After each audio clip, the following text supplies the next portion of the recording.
Mm.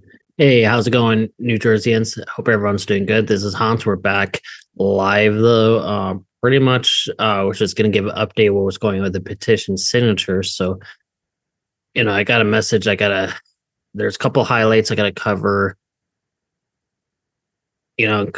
from the New Jersey Republican statewide summit that happened over the weekend in Atlantic City, and also talk about the petitions and also write in and also talk about more on Matt Platkin issues. So we're gonna get in more into those details going on though. Um, so yeah, we'll definitely talk about that though. So hope everyone's doing good though. I mean, yeah, last few days was kind of like crazy for me, but hey, I mean, we're gonna talk about more about the issue. So anyway, I got some let everybody know. I wrote a message on the campaign, even called out on the New Jersey GOP. So here's my message. I want to take a moment to thank all for your outstanding support. Your dedication, passion for our movement mean the world to me. After speaking with my campaign team, I've decided not to participate in the New Jersey Republican statewide summit this weekend in Atlantic City. Unfortunately, despite overwhelming outreach from supporters requesting that I be included on a panel or given proper recognition, the New Jersey GOP failed to correct this wrongdoing, even after facing criticism for it. While I was told I could attend, I was never formally invited as a candidate for the spotlight or as a guest speaker. The fact that this issue is neither addressed nor corrected speaks volumes. It sends a clear message that the establishment prefers to silence grassroots candidates rather than embrace new leadership. I always stand for transparency, fairness, and the voice of the people, not the status quo. If anyone has questions, concerns, feel free to reach out to me directly. Let's keep fighting for a better New Jersey together. So that was a speech I wrote, and I heard they got a lot of mixed review, Vivek and everybody. And then we saw that, you know, there was stuff going on between Jack and Spadia. I'm not going to trash or be negative on them though, but so far, they both met up to meet with President Trump up at Bedminster and had a photo. So I'm not sure about the details, but I'm sure there's gonna be more details. But I did wrote a message about what was going on. Okay, I'm not attacking or being negative to Bill or Jack, but this is just a regular statement. A selfie isn't an endorsement. If it were, half the internet would be personally backed by Trump or Elon Musk. Real endorsements come in official statements, not just photo ops together. So, I mean, just because, somebody has a photo with President Trump or Elon or other top leadership doesn't automatically qualify for endorsement unless there's a statement coming from. So, if, I mean, only, I mean, if Trump wrote a statement actually about who he's endorsing, it would be posted directly from Trump, though. So let's all remember that, though. Also, too, we got other highlights going on. Actually, I did reach out to the parents actually this week. A lot of them felt very concerned, so I did call out Phil Murphy 3 days ago. So I tagged Phil Murphy on all social media platform. Well, Phil Murphy made a comment about President Trump directive to dismantle the U.S. Department of Education is unconscionable and unconstitutional. The Trump administration is going out of its way to create chaos and cost raises for our nation's families. We'll do everything in our part to protect New Jersey students. Well, unfortunately, he did fail the parents as students, but I did call him out on this. Here's my speech. I said, Governor Phil Murphy, the U.S. Constitution was written and signed in 1787 and took effect in March 1789. Nowhere in it does it mandate the creation of a U.S. Department of Education, which only came into existence nearly 200 years later on October 17, 1979, under President Jimmy Carter. If you truly care about affordability and education in New Jersey, then do your job. Cut excessive regulations, lower taxes, and make our state more affordable for working families. Instead of serving party politics and government overreach, fight for the people of New Jersey. Most importantly, start defending and respecting parents' rights when it comes to their children's health and education. Stop pushing radical woke indoctrination in our schools and let parents have a say in what their kids are being taught. You once said on Tucker Carlson that the Constitution was above your pay grade. Well, Governor, it's above your parade too. The Constitution protects the rights of parents, students, and citizens, not government bureaucrats pushing an agenda. So that's a message I, wrote about this. So, and also too, I wrote here's the thing: we got to make the education department work for parents, not the bureaucrats. So that's the message I've been saying. Also, too, I can tell you guys. Let me see. Sorry about this. There was a lot of posts going on. Also, speaking of Matt Platkin, pretty much he's showing obsessive attacks on President Trump and lawsuit abuses. So, Attorney General Platkin, if you really care about our country and New Jersey, maybe you should focus on New Jersey issues, not nation or federal, and going after Trump at every opportunity. So here's the thing going on. I wrote an opinion slamming Attorney General Platkin's shameful attack on pro-life pregnancy centers. So here's a post. New Jersey Attorney General Matt Platkin has made it clear where his loyalties lies, not with women in need, but with abortion industry. His latest actions, as reported by the Wall Street Journal and Tri-State Voice, expose a disturbing reality. He is using the power of his office to target and harass pregnancy resource centers simply because they don't align with his pro-abortion agenda. These centers provide vital resources to women facing unplanned pregnancies, offering counseling, medical services, and material support like diapers, baby formula, and housing assistance. But instead of recognizing their value, Platkin, in collaboration with Planned Parenthood, is treating them like criminals. He's investigating them under the guise of consumer protection, a tactic that reeks of political persecution rather than genuine concern for women's well-being. Now the New Jersey legislature is joining in on the attack. Assembly Resolution 157, so it's AR 157. So if anybody wants to look at that bill, call your Assembly and Senate leader for that. It openly calls for monitoring pregnancy centers based on vague accusation of deceptive practices. This resolution is nothing more than a political hit job designed to intimidate and shut down organizations that dare to offer women alternatives to abortion. If Democrats in Trenton were truly concerned about deceptive practices, they'd be looking into Planned Parenthood, which has been caught overbilling Medicaid, failing to report abuse, and misleading women about fetal development. Instead, they're using the power of the state to crush organizations that provide life-affirming choices. Thankfully, some legislators are standing up to this blatant government overreach. Assemblywomen Ora Don Fantasia and Assemblyman Eric Peterson, Christopher DePhillips, and Michael Inganamort are pushing back against this attack on pro-life pregnancy centers. Their efforts to defend these organizations show a commitment to protecting free speech, religious liberty, and a women's rights to seek alternatives to abortion. Their leadership stands in stark contrast to Platkin and Trenton Democrats, who'd rather weaponize government agencies to silence opposition than have an honest conversation about women's choices. Let's be clear. This is not about protecting women. This is about silencing opposition to the radical pro-abortion agenda. It's an assault on free speech, religious liberty, and the right of women to choose life for their children. New Jerseyans should not stand for an attorney general and a legislature that prioritize the interests of the abortion lobby over the rights of their own citizens. If Platkin and his allies truly care about women, they'd stop bullying those who offer them hope and support and start holding the real bad actors accountable. So that's it's been going on, though. So that's the message I wrote, though. So, I mean, pretty much he's been going left and right, suing after Trump, and I don't know what his issues is. Also, too, let's take a look at more post from, if you guys look at New Jersey Office Attorney General, he made a speech about Trump admin is legally gutting the Department of Ed, firing workers, limiting special needs, and ignoring the Constitution. But here's my statement I wrote for him. Once again, Matt Platkin is more focused on pushing partisan lawsuits than addressing the real issues plaguing New Jersey.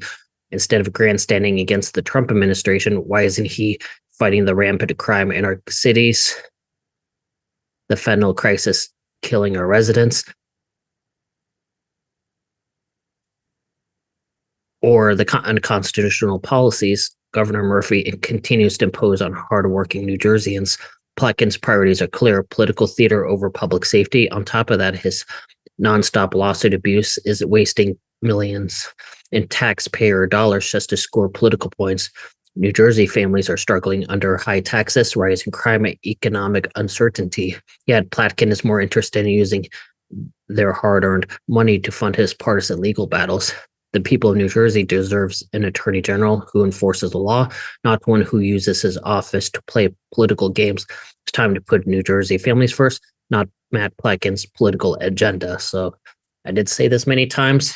Once I get elected in office, if Matt Platkin is not impeached, he'll be fired on day one when I get in office. I mean, it's like Trump said, you're fired.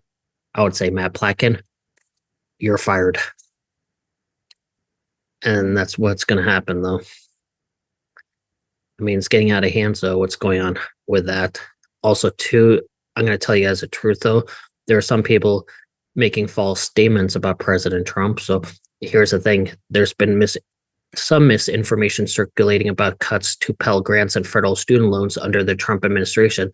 So let's set the record straight. Pell Grant funding was not cut. It actually increased. The maximum award amount rose, and surplus funds were used to expand eligibility. Federal student loans were not eliminated, while adjustments were made to repayment plans and loan forgiveness programs. The goal was to ensure financial responsibility and sustainability, not to deny aid to low-income students. No law was violated in these reforms, while some advocacy groups opposed the changes. They were within legal authority and aimed at balancing student aid with taxpayer interests. It's important to have accurate information when discussing educational policy. For official updates on student aid programs, visit studentaid.gov. Let's focus on the facts and ensure students get the support they need. So it's just sending a message out to those who was trying to give the wrong message about President Trump. I could tell you that's been really going on. So I guess everyone deserves the truth, know what's going on and see what's happening. So also, too, guys, we've seen a lot of crazy stuff happening over the week. So we've seen the JFK files got released. It seems like the CIA was behind, the JFK assassination. And also, too, if you guys haven't read the files, okay, this is very scary, though. I've read the stuff that was going on. If you guys read all the PDF files, it's crazy. Also, too, even JFK called Joe Biden a traitor, during the time when Joe Biden was a senator. So if you guys look it up, I did post declassified info about it. So he called out on Joe Biden being a traitor. So obviously the question is, was Joe Biden behind with the CIA when that stuff happened? So, I mean, we'll definitely find out and see what's going on, though. I'm sure there's going to be more developed to come in the upcoming week. So, I mean, we're still waiting on the Epstein files and Martin Luther King files, see what's going on with the government cover-ups, because, the people deserve to know the truth and transparency. You guys know I've been talking about this for quite some time, and everyone called us conspiracy theories, wrist and nuts cases and everything. But you know what? All the truth is coming out and everyone's being silenced. So also, what's crazy, what's going on, I don't know if you guys seen all over the news. There are some protesters and the violent left-wing demonstrators. They're going after Tesla charging port stations, as well as dealership, and harassing people who drive Teslas, like, Tesla cars, Y, or Cybertrucks, or everything. Not for something that people did wrong, but just because they're driving a Tesla car. So it seems like people are just agitated over Elon's political views and everything. So they're trying to burn down everything, though, like going after Tesla. And now, thank God, the Department of Justice and even Kash Patel, they're both going hard on the violent offenders, making sure there's zero tolerance. Also tell them, like, they think they can get away with it. But nope, that's not going to happen anymore. When you commit a crime, there's no slap on the wrist. So there's going to be full prosecution and zero tolerance about this. So even if you guys see some videos, there was a parent who had a child in a car, and some guy just drove in front, slammed the brake, and then yelling and flipping out about a car over a Tesla, going after Elon, even giving a finger, like the middle finger, in front of a child. So, like, what kind of sick people, what is wrong with them? Like, come on, seriously? if someone drives a Volkswagen or other cars, are you going to go after them too? I mean, it's horrible though. I mean, you don't attack random people trying to do that, but hey, you know what's going on? Tesla is making more money now because people are now buying Tesla cars and everything like that. And of course, they want to ban cars and gasolines so they can drive electrical vehicle, but now they're throwing a temper tantrum like TDS. So I mean, it's a crazy world we're living in though. So thankfully with the Tesla vehicles, there are cameras all over the vehicle, which people can pick up from their phone and record and catch them. So we're going to see a lot of mugshots in the next couple, for a few months. So if you guys look it up, it's kind of crazy though. Yeah, also too, guys, to be honest with you, about the election that came up, we were really short on petition signatures. And you know what? That doesn't mean I quit or give up.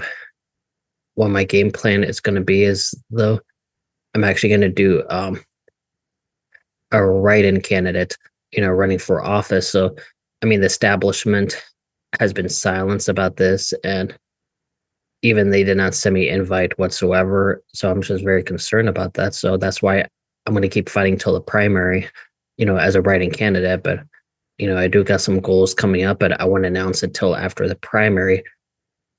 Only the team and small handful of people can hear it, know what's going on. So it's not going to be leaked till then, though. So it's going to be more of a surprise, though. So hopefully, it's going to be a huge game change for everybody, and everyone's going to love it, though, and everything like that. And hopefully, I could get backed by the county and everybody's support. But I'm not going to get into details, so I'll definitely leave it at that, though. And we'll definitely see how that goes. That's coming up, though. Hopefully, we can build a strong grassroots and keep fighting, though, because I'm going to tell you guys the truth, though. We've been actually having a lot of strong door knockings. Door knocking are more effective than like political signs and endorsements and everything like that. As long as you talk to voters and build up the grassroots, that is very important. So that's why I encourage everyone to build up the grassroots door knocking. If anybody wants to get involved for my campaign, please let me know, though, because I know the media and everybody's questioning about this, but let everybody know, though, I'm actually going to go for a write-in candidate. We'll see how that go. If you guys look up Nick Freitas, who's a delegate from Virginia, he actually won before, because what happened is, like, one of his team, they somehow had a paperwork issue and he came late, though, but that's why everyone did knocking for him. And guess what happened? Door knocking was very effective, and they talked to voters, and they even did that. So guess what happened? He had the highest votes in the country in the state history that did a write-in. So that's why it's good, though. So I'm going to learn his tactic and skills, so we can definitely do that. So I'm also going to reach out to him for help and guidance. So I think this is going to be huge, fighting for the liberty movement and America first. So that's what we're going to be doing and fighting, though. And as DeSantis would say, never back down. So I haven't backed down yet and haven't quit, though. So that's why I'm here, for a fight and support you guys, though. Also, guys, I don't know if I read this to you guys. I read a letter, actually. So, dear friends and supporters, as we approach the deadline, we are falling short on petition signatures to secure a spot on the ballot for the Republican gubernatorial primary. However, this will not stop me from running. I'm officially launching a write-in campaign to challenge the establishment and continue building a strong grassroots liberty movement for New Jersey and America First policies. Let's remember that Delegate Nick Freitas from Virginia successfully won his race as a write-in candidate, proving that with determination and support, anything is possible. As governor, I will fight for parents' rights and decisions about their children's health and education, stand with law enforcement, push for smaller government, and work to repeal the state income tax to make New Jersey more affordable. It's time to restore sanity, fiscal responsibility, and compassion to Trenton. I will not back down, and with your support, we can defy the status quo and bring real change to our state. Let's make history together. Never back down. So yeah, if anybody wants to join in, please contact me right away. Also, the website's should be ready soon, though. I haven't hit the yes button yet.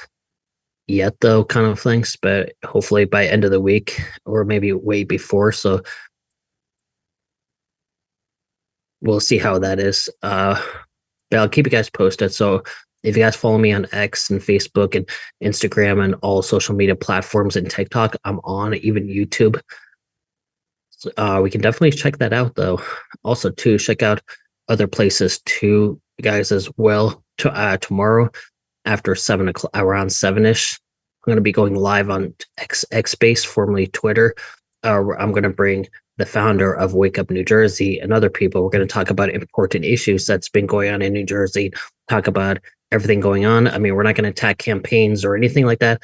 I mean, just to have a conversation, talk to everybody like what's been happening in New Jersey, because, everybody needs to know what's going on. I mean, I invite other candidates, we could talk about platform issues going on and everything, but the roses can attack each other. But hey, I mean, we're just going to talk about common issues that everyone talks about and agree. So, that's pretty much it though. So anyway, guys, this is Hans. I'll be, getting off here. But if you guys need anything, please reach out to me. I'm always around. Easy to get a hold of. And also, if you guys want to find ways to get involved or have me as a speaker, as a writing candidate or interviewer, press media, just please contact me. Anyway, I hope you guys have a blessed and wonderful day. All right, talk to you guys soon and see you next week. Bye-bye.